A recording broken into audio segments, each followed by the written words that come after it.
Everybody, welcome back to my channel. मैं हूं अंकिता और आज की इस वीडियो में हम डिस्कस करेंगे प्राइवेट डिफेंस। चलो शुरू करते हैं आज की वीडियो के साथ। प्राइवेट डिफेंस जो कि डील करता है सेक्शन 96 से लेके 106 तक के। सेक्शन 96 क्या बोलता है कि प्राइवेट डिफेंस के अगेंस्ट आप कुछ भी एक्ट कर रहे हो तो that can not be offence subject to some limitation. Section 97 खुद के या किसी और के बॉडी को बचाने की परमिशन देता है और सेम खुद की प्रॉपर्टी या दूसरों की प्रॉपर्टी अगर आपको दिख रही है कि दूसरों की प्रॉपर्टी कोई खराब कर रहा है और प्राइवेट डिफेंस में अगर आप उसका यूज कर रहे हो तो आप उस पर्सन को, उस क्रिमिनल को वो एक्ट करने से रोक सकते हो। Section 98 private defence against unsound mind. अगर ऐसा कोई पर्सन जो अनसाउंड माइंड का है और वो कोई गलत काम कर रहा है तो आपके पास में सेक्शन 98 के अंडर इतने पावर्स है कि आप उसके अगेंस्ट में प्राइवेट डिफेंस यूज कर सकते हो। लेकिन अब प्राइवेट डिफेंस यूज करते टाइम कुछ एक्सेप्शंस भी है जो दिए गए हैं सेक्शन 99 में। अगर ऐसा कोई एक्ट हो जिसमें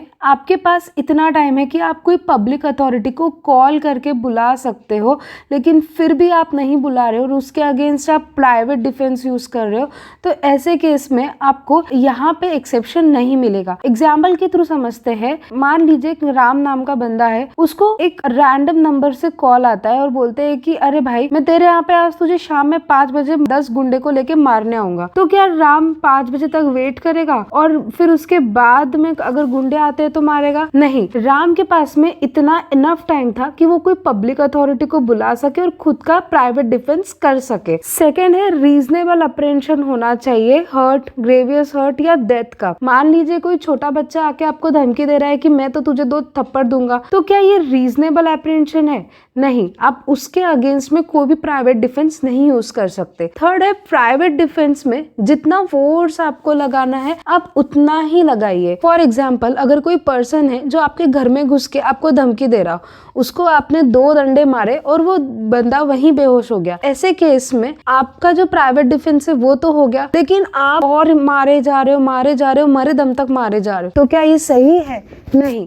आपको उतना ही प्राइवेट डिफेंस करना है जितना आपको जरूरी है। मतलब आपको उतना ही फोर्स उस पर्सन के ऊपर यूज करना है जितना नेसेसरी है। These are some limitations which are given under section 99। अब सेक्शन 100 क्या बोलता है? ये 7 ऐसी चीजें हैं, ये 7 ऐसे क्राइम है, अगर ये क्राइम आपके अगेंस्ट हो रहे हैं तो आप उस क्रिमिनल की आप डेथ भी कर सकते हो। सेक्शन 101 क्या बोल रहा है? सेक्शन 101 वो बचे हुए सारे एक्ट, वो सारे हार्म जो कि छूट गए हैं सेक्शन 100 में, उसको कवर करता है with some limitations which are given under section 99 जो कि हमने लिमिटेशंस देखे थे। सेक्शन 103 प्रॉपर्टी के अगेंस्ट भी आप डिफेंस यूज कर सकते हो लेकिन ये 4 केस में ही, अगर रॉबरी हो रही है, हाउस ब्रेकिंग बाय नाइट हो रहा है, मिसचिफ बाय फायर हो रहा है या थेफ्ट पास हो रहा है तो ही आप उस क्रिमिनल की आप डेथ भी कर सकते हो। सेक्शन 104 ऐसे और कोई एक्ट जो सेक्शन 103 में कवर नहीं हुए हैं वो एक्ट को इंक्लूड करता है with subject to some restrictions. Section 105 बात करता है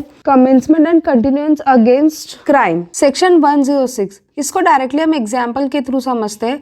एक पर्सन है, उसको आजू बाजू पूरे झुंड में आके लोग मार रहे हैं तो सेल्फ डिफेंस करते करते उसने अपने हाथ पर चलाया और उस झुंड में कोई इनोसेंट छोटे बच्चे को लग जाता है तो ऐसे केस में क्या वो बंदा जिसको आजू बाजू वाले लोग खड़े उसके ऊपर क्रिमिनल लाइबिलिटी अप्लाई होगी? नहीं। ऐसे केसेस में रामू को सेक्शन 106 में डिफेंस मिलेगा और वो अपने आप को बचा सकता है। तो guys this is all about exceptions. हमने पार्ट में ये सारे एक्सेप्शंस देखे हैं और बहुत सिंपल लैंग्वेज में इसको डिस्कस किया है। इसके बावजूद अगर आपको कुछ भी दिक्कत होती है तो please do let me know in the comment box. अभी के लिए इतना ही। See you in the next lecture. Good bye.